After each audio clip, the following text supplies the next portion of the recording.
भाई ये देखा ये हमार सरसई खेत है, देखा कितना बढ़िया बा।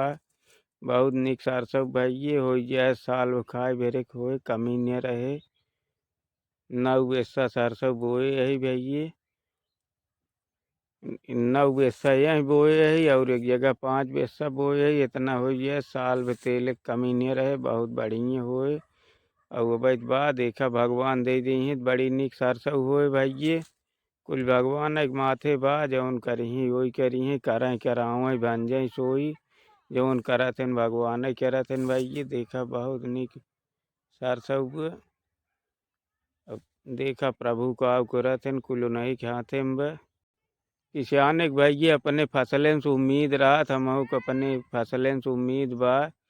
ई सरसों देखा हो जाए साल भर तेल खरीदे कि न पड़े, बहुत बढ़िया होए। और नंबर 1 सरसों हुआ भाई ये। वीडियो भाई ये हमार कैसे लाग कमेंट कर जरूर बताया। जय श्री राम, वंदे मातरम, हर हर महा।